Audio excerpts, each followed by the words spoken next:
Come and drink from the life-giving stream, where joy, peace, and laughter redeem.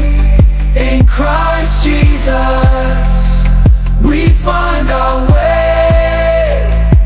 United in love, we sing and pray.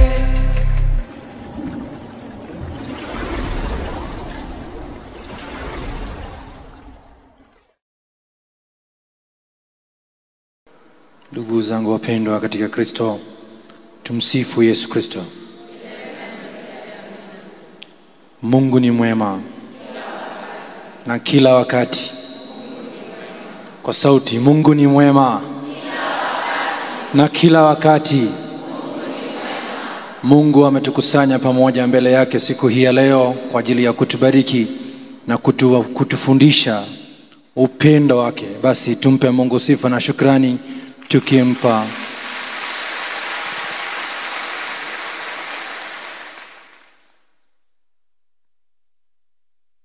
Kijana mmoja alikuja kwa Yesu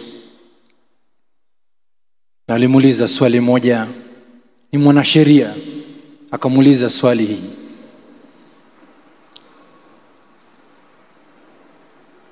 Mwalimu, ni amri ipi iliyokuu katika sheria? Ni kijana mwanasheria anakuja kumuuliza Yesu swali, amri gani ni kuu katika amri za Mungu? Yesu akamjibu hivi: mpende Bwana Mungu wako kwa moyo wako wote, kwa roho yako yote, na kwa akili yako yote. Ya pili inafanana na hiyo, mpende jirani yako kama unavyojipenda wewe mwenyewe. Yesu anamwelezea huyu mwanasheria amri kuu kwamba mpende Mungu wako, mpende jirani yako. Mpende Mungu wako, mpende wenzako. Analeta maana nyingine katika Injili ya leo kwa amri hii akisema hivi. Na kwa njia kusema hivi, Yesu alikuwa anasema, mimi nafuata, natimiza amri kuu ya Mwenyezi Mungu kwamba mimi nampenda Baba yangu, vile vile nawapenda wenzangu, napenda jirani yangu. Ndio maana anatufundisha siku hii ya leo, na wapeni amri hii kwamba mpendeni kama ninavyowapenda nyinyi, au nilivyowapenda nyinyi. Tumsifu Yesu Kristo. Kwa hiyo ndugu zangu wapenda, nafikiri hivi, hiyo ndo nia yetu ya kuishi katika ulimwengu huu. This is the single and important lesson that we have to learn in our life. And this is the purpose of our life, to love like Jesus. Tufanye nini? Tufanye nini? Meelewa kweli? Love like Jesus. Say it.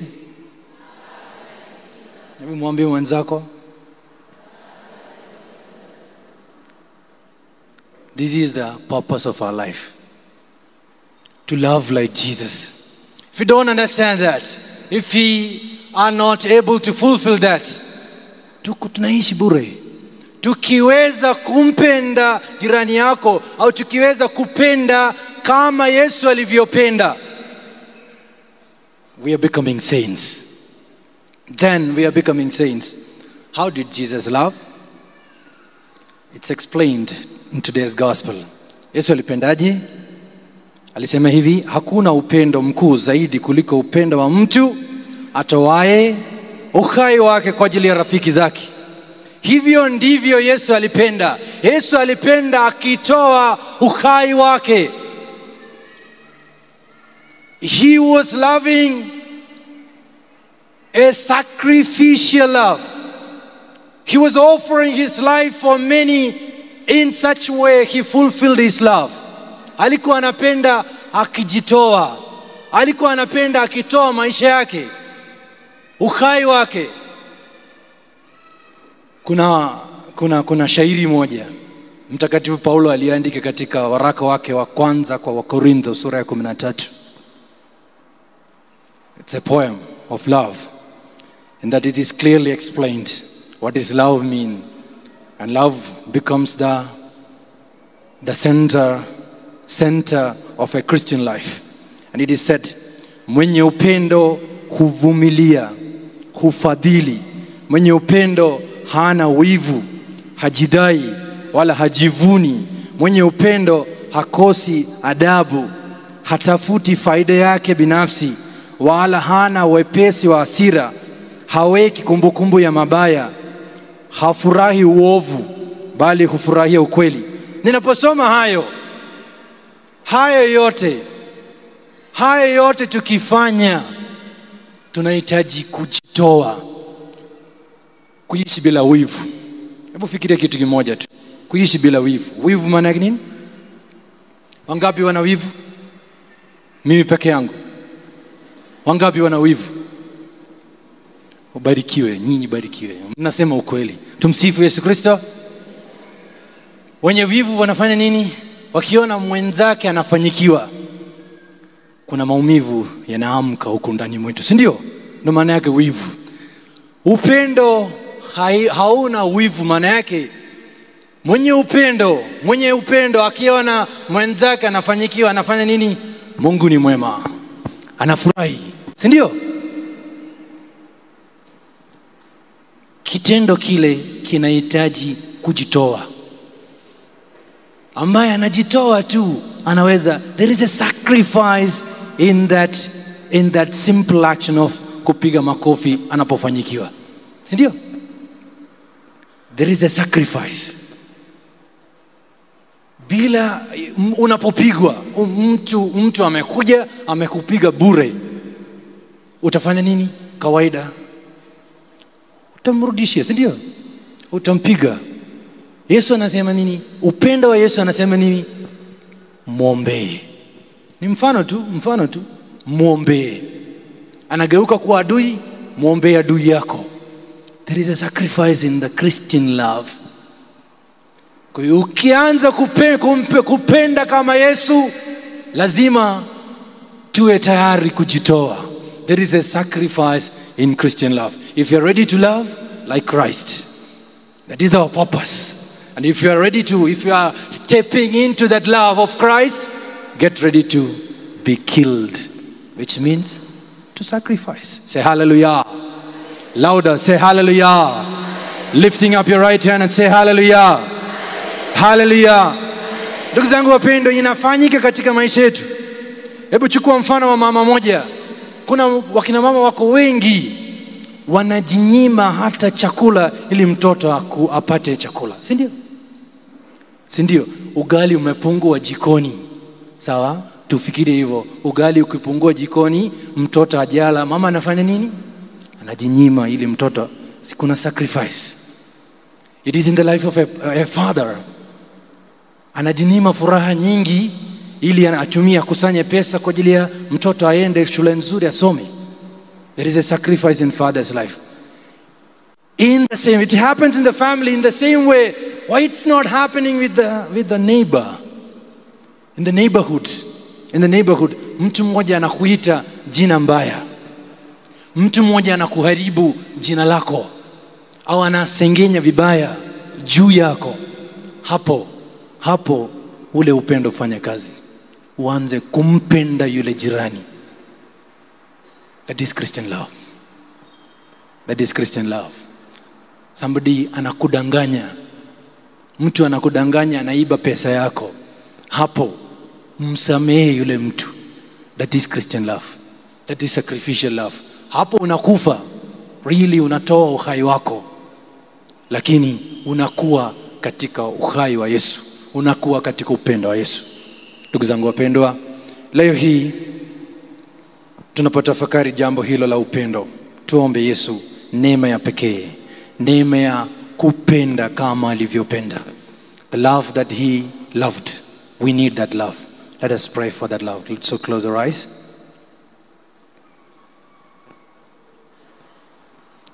Closing our eyes, keeping our hands on our heart. Let us pray to Jesus Christ.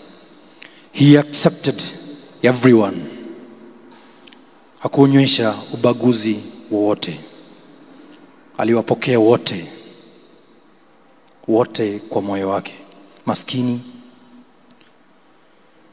tajiri,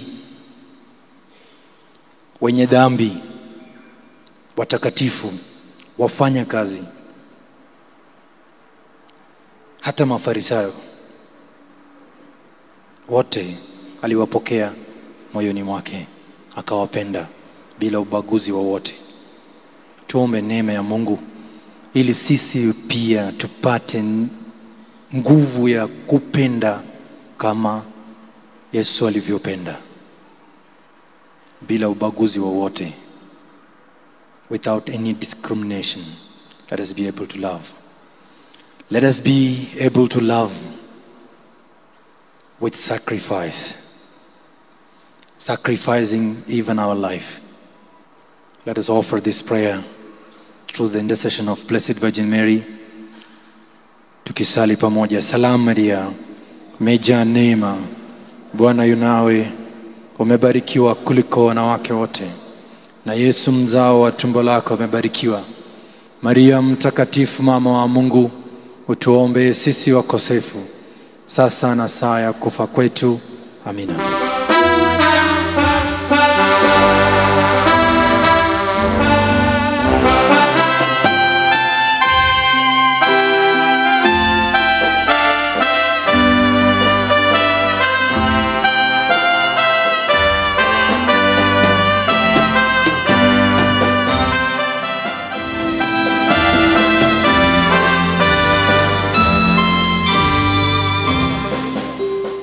Neno la Mungu katika kitabu cha Mithali sura ya 24 mstari wa 16 inatufundisha hata mtu mwema anaanguka mara nyingi. Hata mtu mwema anatenda dhambi mara nyingi, baadaye anainuka. Ila hata mwenye haki, hata mtu mwema anakosea katika maisha yake. Kwa hiyo kama Mtume Yohane anavyofundisha, hatuwezi kusema mtu yote hawezi kusema kwamba mimi sina dhambi, sina mapungufu, nimekamilika. Wote, kila mtu anapomjia Yesu, anapokuja mbele ya Yesu, ndani yake lazima ajisikie mapungufu yake, kasoro yake mbele ya Yesu, akijua kwamba Mungu mtakatifu, Mungu mkuu yuko hapa na mimi sistahili, mimi ni mwenye dhambi. Haya mawazo yanafaa kuwa nayo moyoni tunapomwabudu Yesu. Kwa hiyo kwa unyenyekevu wote, tukikubali dhambi zetu na mapungufu yetu madogo na makubwa, tunamwabudu Yesu tukiinua mkono wa kulia, tunasema asante Yesu. Asante Yesu. Sifa kwa Yesu. Sifa kwa Yesu. Hata kama mbele ya watu wengine unaona haya na aibu kukubali makosa yako, mapungufu yako, mara nyingi mbele ya watu wengine tunajitetea. Tunapokuwa mbele ya Yesu hakuna haja ya kujitetea. Unakuja mbele yake vile ulivyo. Unakuja vile ulivyo, Yesu atakubali kukupokea, kwa sababu alikuja kuwatafuta wakosefu na waliopotea. Kwa hiyo usione haya, usione aibu kwa kuwa umekosa mbele ya Mwenyezi Mungu, bali ukubali Yesu, mimi ni mwenye mapungufu, mimi nina kasoro, sijakamilika, ila nakuja mbele yako wewe uliyekamilika, unihurumie, unisaidie. Tunainua mkono wa kulia tena, tunaitika asante Yesu. Asante Yesu. Sifa kwa Yesu. Amini kwamba unapokubali makosa yako, unapokiri mapungufu yako mbele ya Yesu na kumwabudu yeye, atakupa neema za pekee ya kuacha maovu na kujitakaza maisha yako.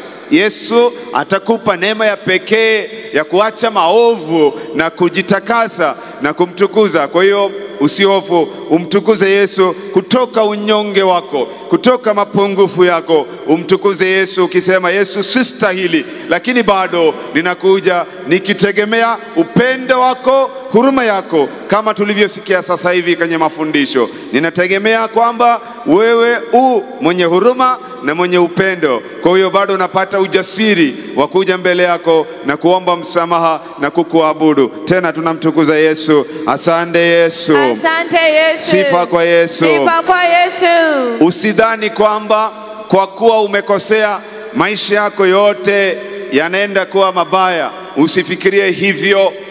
Kwa sababu ya makosa yako, usihofu kwamba unaanza kupata adhabu, utapatwa na matatizo kwa sababu nimekosea.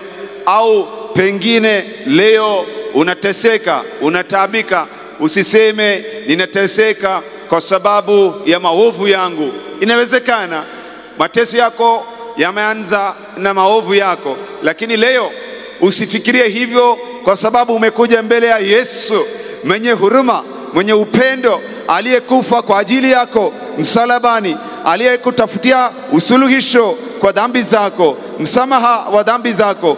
Ndiye yupo hapa kati yetu. Kwa hiyo uwe na matumaini unapomtukuza Yesu, uwe na matumaini. Yesu mwenyewe atakuhurumia, atakusaidia, atakufungulia njia mpya. Uwe na matumaini. Uwe mtu yeyote yule, uwe nani, haijalishi, yeye ana uwezo wa kukufungulia njia mpya kwa imani hiyo. Praise the Lord. Mungu ni mwema. Mtakatifu Yohane katika waraka wake wa kwanza sura ya 2 mstari wa 6 anaandika hivi: mtu yeyote anayesema kwamba ameungana na Mungu anapaswa kuishi kama alivyoishi Yesu Kristo. Sikiliza vizuri. The one who says I am united to God should live as Jesus lived. Mtu yeyote anayesema kwamba ameungana na Mungu anapaswa kuishi kama alivyoishi Yesu Kristo. Wapendwa, ni fundisho muhimu. Minaona Yesu alivyoishi ndivyo tunavyopaswa kuishi. Yesu alivyofanya ndivyo tunavyopaswa kufanya. Ndipo tunaweza kusema ninaungana na Mungu, nina ushirika na Mungu. La sivyo, hata kama tunasema tuna ushirika na Mungu, haiwezi kuwa sahihi. Neno la Mungu linaweka wazi. Na leo ninawaalika kufanya jambo hili moja katika sala zenu. Ni kulingana na maandiko matakatifu. Tufanye vile Yesu alivyofanya. Yesu alipokuwa msalabani, anawaona watu ambao waliomtesa. Yupo ambaye amemkana, wapo watu ambao wamempiga mijeledi, askari wapo na Wayahudi wapo, wakuu wa makuhani wapo, watu wengine ambao walikuwa ni kama adui wake walikuwepo. Bado wanaendelea kumtusi, wanaendelea kumkashifu. Lakini Yesu kutoka msalabani akasema hivi: Baba, uwasamehe, hawajui wanalofanya. Baba, uwasamehe, hawajui wanalofanya. Tunasikia mara nyingi mafundisho kuhusu msamaha, mafundisho kuhusu msamaha. Hapo kuna jambo la pekee tunaweza kufanya. Aya, tunaona pia katika Matendo ya Mtume Stefano naye alikuwa anapigwa na watu. Watu wamesema huyu amemkufuru Mungu, kwa hiyo wakaja na mawe, wanampiga mawe. Na yeye akawa anasali pale, anaporushwa mawe juu yake anaumia, anasema, Mungu usiwalaumu makosa yao juu yao, usiwalaumu hawa kwa makosa yao haya wanayofanya. Makosa yao ni kwamba wanamtendea maovu, lakini yule anayetendewa maovu anamwambia Mungu, sawa wamekosea, lakini usiwalaumu, uwasamehe, usiwalaumu. Huyu Stefano anaiga mfano wake Yesu katika maisha yake. Na ndivyo na sisi zote leo tunaalikwa kuiga vile alivyofanya Yesu. Kwa nini tunatafakari hivyo? Ni kawaida mwanadamu akiona mtu anafanya kosa unajisikia vibaya. Kwa mfano, leo wewe ni mama wa familia, unaona baba wa familia akija nyumbani hafanyi vile anavyotakiwa kufanya, hatimizi majukumu yake, hasali, hakushirikishi mambo yanayofanya, pesa anapoteza vile anavyotaka. Wewe kama mama ukimwona unaanza kuwa na mawazo, huyu baba tena kwa nini? Unaanza kumshauri. Hata unapokuja kanisani wewe unamwomba Yesu hivi, Yesu umguse mume wangu, umguse baba huyo abadilike, awe mtu tofauti. Au unaanza kuwa na hasira, chuki juu yake, pengine unagombana naye, hivyo inatokea. Au ukiona mtoto wako anaenda tofauti na vile ulivyompangia, ulivyomwongoza, ulivyotamani aishi, akienda tofauti, wewe unakuwa na hasira, chuki, au unakuwa na mawazo, walau unaenda kumwambia mashauri, unampa mashauri, pengine hakusikii, baadaye unakasirika naye, pengine unampa adhabu. Hivyo mawazo yako, hata unapokuja mbele ya Yesu, katika mawazo yako unakuwa na uchungu kwa sababu ya matendo ya mtoto wako. Hivyo hivyo awe jirani yako, awe baba yako, mama yako, awe mama mkwe wako, au mtu yeyote, awe mke wako kama huyu ndio baba wa familia, au labda yule mchumba wako uliyekuwa unategemea kufunga ndoa naye, lakini hiyo mahusiano yamevunjika, ameenda kinyume na mpango mlivyokuwa nayo. Kwa hiyo huwa ni kawaida kuwa na hasira ndani yetu. Hata mimi naweza kutafakari yanayotokea, mtu akitenda tofauti hivyo hivyo nawaza. Ni wanadamu wote, karibia wote tunakuwa na mawazo, na tuna haraka ya kuwarekebishia. Tunataka warekebishe. Mtu aliyekosea, kwa nini asibadilike? Mtu aliyefanya mambo tofauti, kwa nini asitubu, asijute? Kwa nini asiniombe msamaha? Tunasisitiza. Na hata tunaposali tunataka hivyo. Yule boss aliyekukosea unataka abadilike, au huyo mfanyakazi mwenzako aliyekukosea unataka abadilike.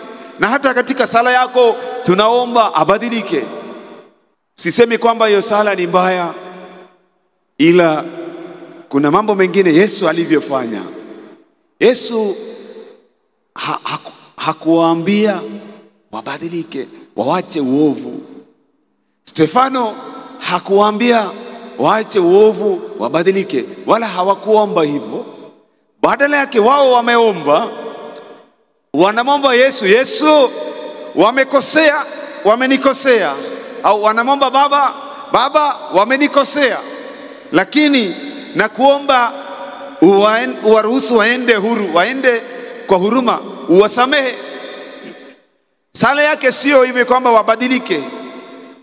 Badala yake anasema yes, Baba uwahurumie. Yeye anawatetea. Yeye anawatetea. Hiyo ndiyo mfano wa Yesu. Na tukiweza kufanya vile, Yesu atafurahi. Na katika sehemu hiyo ambapo unataabika, Yesu ataleta baraka, ufumbuzi, neema ataleta.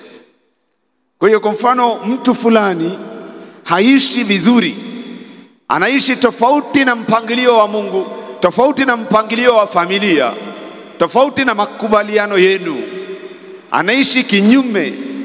Wewe unachukua hatua gani? Kulingana na maandiko matakatifu tungeweza kufanya hivi: Baba uwasamehe, kwa niaba yake mimi ninaomba huruma, kwa niaba yake ninaomba msamaha. Usimlaumu huyu mume wangu, usimlaumu huyu mke wangu, usiwalaumu hawa watoto wangu, usiwalaumu hawa majirani zangu, usiwalaumu hawa wenzangu. Yesu, mimi nafanya malipizi kwa dhambi zao, usiwape adhabu kwa makosa yao. Mimi nasimama katikati, naomba huruma yako kwa ajili yao Yesu. Hiyo ni tofauti. Hiyo sala ndiyo ya Kikristo. Hiyo sala ni sala inayompendeza Yesu, huyu mtu atabarikiwa. Ninaomba tuinue mkono pamoja, wote tuinue mkono kwa yale mawazo yote tulionayo, tumtukuze Yesu. Asante Yesu. Asante Yesu. Sifa kwa Yesu. Sifa kwa Yesu. Asante Yesu. Asante Yesu. Sifa kwa Yesu. Sifa kwa Yesu. Asante Yesu. Asante Yesu. Sifa kwa Yesu. Sifa kwa Yesu. Asante Yesu. Asante Yesu. Sifa kwa Yesu. Sifa kwa Yesu. Asante Yesu. Asante Yesu. Kama Mungu Baba anatuhurumia sisi wakosefu, kwa nini tusiwaone huruma wale wanaotukosea? Ni maagizo ya maandiko. Kama Mungu Baba anatuhurumia, kwa nini sisi tusiwaonee huruma? Yesu alipokuja duniani angeweza kuja kuhukumu. Yesu alisema, sikuja kuwahukumu, sikuja kuhukumu dunia, bali nimekuja kuiokoa. Injili ya Yohane sura ya 3 mstari wa 17. Sikuja kuwahukumu. Alipokuja angeweza kutuhukumu, angeweza kutuambia mmekosea, mmekosea. Kwa nini mmekosea? Hivyo angeweza kutuambia na angeweza kutupa adhabu. Badala ya kutulaumu, yeye amebeba dhambi zake juu yake. Akasema juu yake imeandikwa katika maandiko matakatifu, amezibeba dhambi zetu, amejeruhiwa kwa ajili ya maovu yetu. Amebeba dhambi zetu, amejeruhiwa kwa ajili ya maovu yetu. Ndivyo ilivyoandikwa katika kitabu cha Isaia sura ya 53 mstari wa 5. Isaia 53 mstari wa 5 imeandikwa hivi, lakini amejeruhiwa kwa sababu ya dhambi zetu, aliumizwa kwa sababu ya maovu yetu.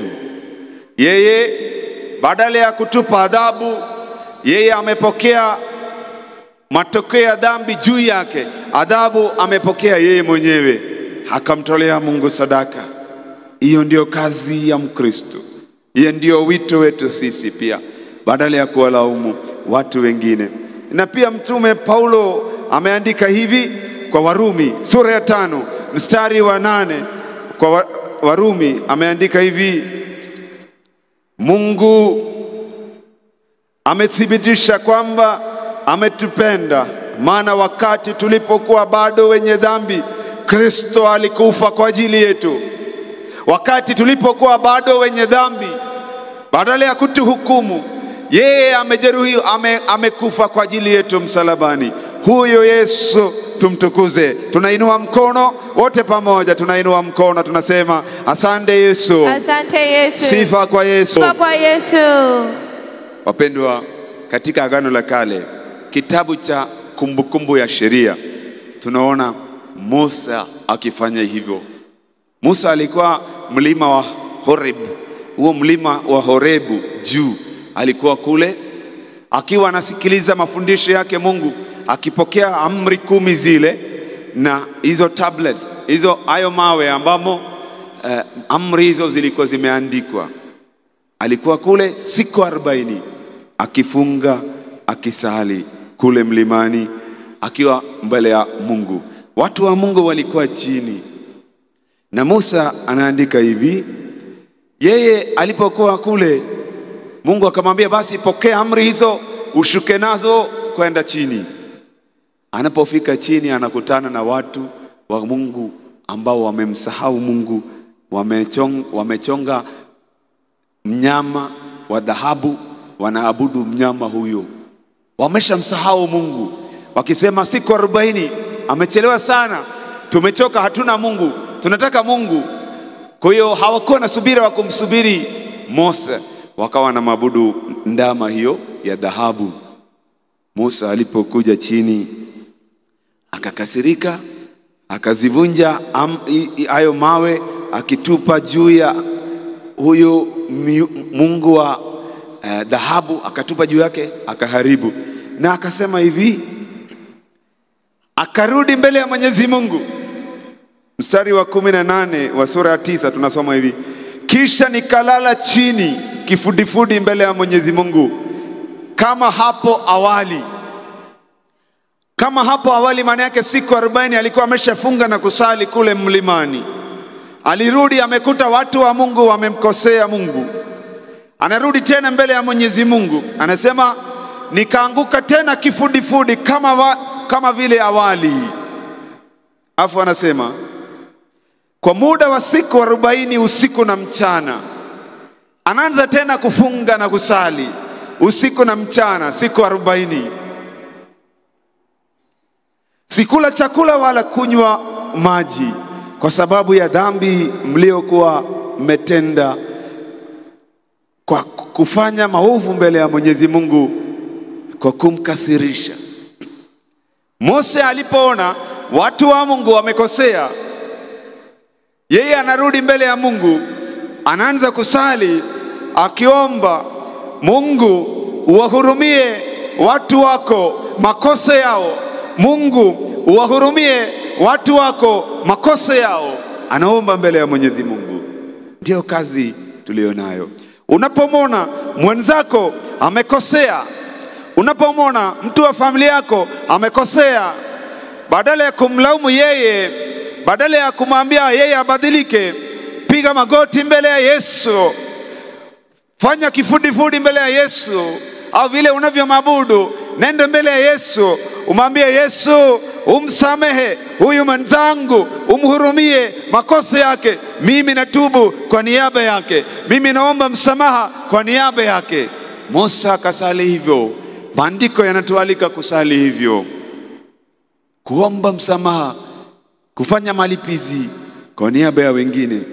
Alikuwa tu amemaliza siku 40 ya kufunga, na tena anarudi siku nyingine 40 usiku na mchana, anafunga na anasali kwa ajili ya watu wa Mungu kadri ilivyoandikwa katika maandiko matakatifu. Unapofanya vile, fanya kwa upendo kubwa, mapendo makubwa, sio kwa hasira. Unapomwombea huruma kwa ajili ya ndugu yako mwenzako, fanya kwa mapendo safi. Utumie maneno yote ya kuwatetea mbele ya Mwenyezi Mungu. Mwambie Yesu, Yesu mimi namsamehe na kuomba na wewe umsamehe. Yesu atafanya muujiza katika maisha yako, katika maisha yeye pia. Tunaona Musa aliendelea kusali. Hao watu bado wamemkosea Mwenyezi Mungu, na ikaendelea hivyo. Siku ya 20 mstari wa 25 tunasoma hivi, kwa sababu wamemkasirisha tena Mwenyezi Mungu. Akasema hivi, kwa hiyo nililala kifudifudi mbele ya Mwenyezi Mungu siku hizo 40 usiku na mchana, kwa sababu Mwenyezi Mungu alikuwa amesema atawaangamiza. Nilimwomba Mwenyezi Mungu nikisema, Mwenyezi Mungu, usiwaangamize watu wako na urithi wako. Nikamwomba Mungu, usiwaangamize watu wako na urithi wako. Hiyo ni sala yenye upendo, anawatetea watu wa Mungu. Na tena akasema, watu uliowakomboa na kuwatoa katika nchi ya Misri kwa uwezo na nguvu yako kubwa, wakumbuke watumishi wako Abrahamu, Isaka, Yakobo, wala usiujali ukaidi, uovu na dhambi za watu hawa. Hebu angalia vile Musa akiwa anaomba mbele ya Mwenyezi Mungu, anawatetea watu wake. Anasema usiwaangamize, uwahurumie watu wako ambao ni urithi wako. Kumbuka kwa kazi kubwa uliokoa kwa nguvu yako kutoka nchi ya Misri, umeweleta mbele yako. Pia kumbuka Yesu, kumbuka Baba, kumbuka wale watumishi wako ambao walikuwa waaminifu mbele yako. Kumbuka Abrahamu, Yakobo, Isaka. Ukiwakumbuka wale wazee watumishi wako, uwahurumie watu wako, uwasaidie, usiwaangamize. Musa anasali hivyo. Tuombe wale viongozi ambao hawajali maisha ya watu, wale ambao wanapigana, wale ambao wanaishi kwa uadui na dunia nzima, ambapo kuna vita na mapigano. Tunawaambiwa tuwaombee, sio kwa kuwalaumu, bali tukiwatetea mbele ya Mwenyezi Mungu. Sisi tumekosea, sisi tumekosea. Tunaomba uwahurumie hata wale waliokosea zaidi uwahurumie. Sisi tunawatetea, tunaomba huruma. Hiyo ndio mwaliko siku ya leo kwa Wakristo wote. Kama unaona mtu amekosea, umtetee mbele ya Mwenyezi Mungu, umwombee huruma, shusha hasira yako, umwombee huruma ya Mungu. Hii dunia ipone, hii dunia iweze kuguswa na Mwenyezi Mungu. Watu ambao wamemwasi Mungu waweze kumgeukia Mwenyezi Mungu, waweze kumwona Mungu. Ndiyo kazi yetu leo, mwaliko kwetu leo ndio hiyo. Naomba sote tuinue mkono wa kulia tukisali pamoja. Yesu, Yesu, Yesu, Yesu, utuhurumie utuhurumie sisi wakosefu. sisi wakosefu. Yesu, Yesu, uwahurumie uwahurumie wakosefu wote. wakosefu wote. Yesu, Yesu, utuhurumie utuhurumie sisi wakosefu. sisi wakosefu. Yesu, Yesu, uwahurumie uwahurumie wakosefu wote. wakosefu wote. Naomba sote tupige magoti, tunaungana na kwaya tukiomba huruma ya Mungu. Tunaungana nao tukiomba huruma ya Mungu.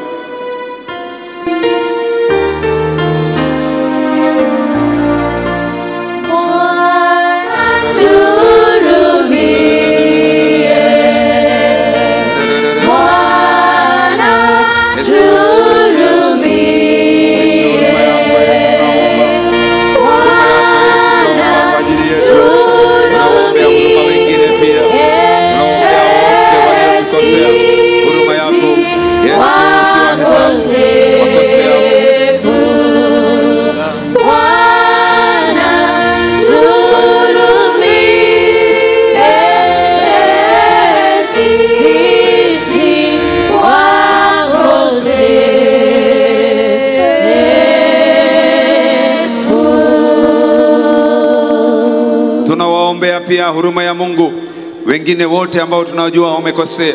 Kwa mfano, kama una malalamiko juu ya mtu yeyote, umwombee Yesu aweze kumsamehe. Tunawakumbuka wakosefu wengi ambao hawajatambua umuhimu wa kutubu, wanaendelea kuishi katika makosa yao makubwa. Tunawakumbuka viongozi, watu wakubwa kwa wadogo, wote dunia nzima. Mungu awahurumie. Tunaomba huruma ya Mungu kwa ajili yao. Tunaombea tukiwatetea watu wakosefu mbele ya Mwenyezi Mungu. Tunamwambia, tunamkumbusha Mungu Baba, mwana wako ametoa uhai wake kwa ajili ya wakosefu, alikufa msalabani kwa ajili ya wakosefu. Hiyo kazi aliyofanya ndio tunaomba, ukikumbuka wasamehe wakosefu, wale walionikosea mimi na wengine pia ambao wanaendelea kuishi katika dhambi. Tunaomba huruma yako, uponyaji wako, baraka yako uwaguse wote.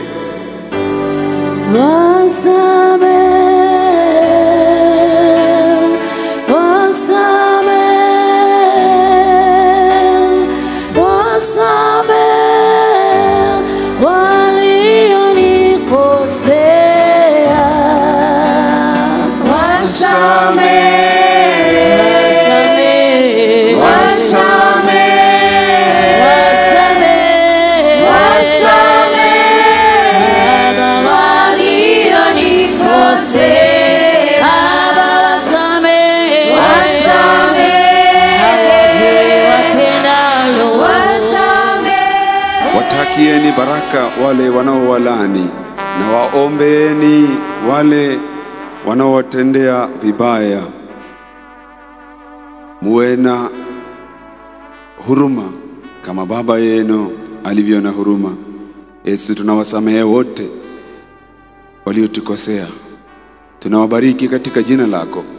Pia tunawaleta mbele yako wakosefu wote, hata wale ambao hatuwajui vizuri. Tunasikia juu yao.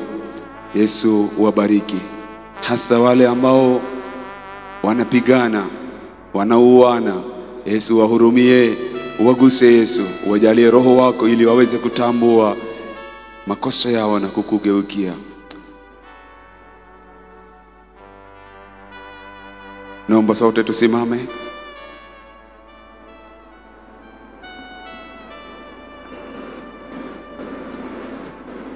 Tunainua mkono wa kulia kwa Yesu, tukiwa na ule utayari wa kusamehe na kuwatetea wengine, tukijua kwamba Yesu atarekebisha mapungufu yao. Yale mapungufu yao Yesu mwenyewe atarekebisha, ana uwezo. Kama kuna makosa yalitendeka na watu wameumia, Yesu ana uwezo wa kurekebisha yale makosa na maumivu ya wale walioumia. Yesu, tunaamini katika uwezo wako wa kurekebisha maumivu ya wale walioumia. Unaweza kubadilisha kwa ajili ya mema na kwa ajili ya baraka. Tunaamini katika uwezo wako huo.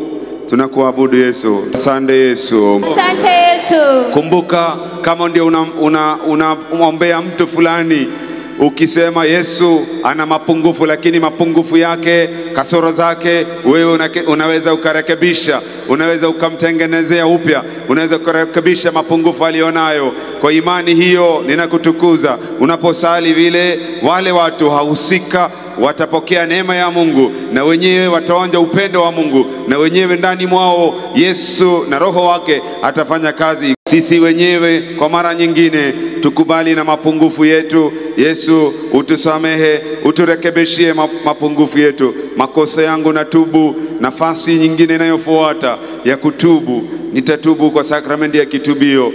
Hata hivyo, muda huu wote, hata yule ambaye hawezi kwenda kitubio, uwe na toba ndani mwako, umombe Yesu huruma yake, ukubali kwamba umekosea, kama ni katika jambo dogo, jambo kubwa.